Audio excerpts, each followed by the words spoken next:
السلام عليكم ورحمة الله وبركاته، أهلا بكم في حلقة جديدة في كورة مع عماد. كورة مع عماد النهارده خبر حصري تماما. تحذير للاعبي الأهلي في قطر في أثناء المشاركة في كأس القارات يوم 14 من الذهاب إلى أبو تريكة أو استقبال أبو تريكة في قطر. تحذير شديد اللهجة، شديد جدا. احنا عارفين ان الاهلي هيلعب مع الفائز من باتشوكا المكسيكي وبوتافوجو البرازيلي. الفريقين دول هيلعبوا مع بعض يوم 11 ديسمبر. يوم 14 ديسمبر الاهلي هيلعب مع الفائز من دول. يبقى في تحذير شديد اللهجه للاعيبه الاهلي وخاصه كهربا وحسين الشحات، ما تروحوش او تستقبلوا. انتوا عارفين كلكم الظروف طبعا المحيطه بالموضوع. الاهلي تحذير شديد اللهجه، ما تروحوش ما تقابلوش.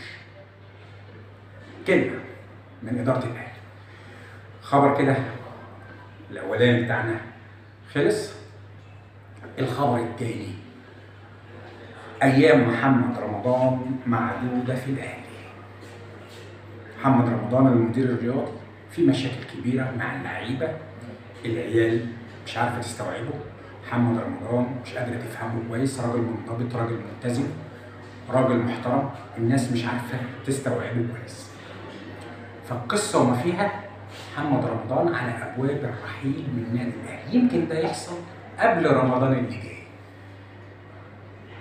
القصه وما فيها محمد رمضان طريقته مش عاجبه لعيبه كتير قوي في النادي الاهلي. خبرنا الاخير استقبال اسطوري من رابطه النادي الاهلي في قطر. الاهلي هيسافر يوم 11 يوم الاربعاء اللي جاي.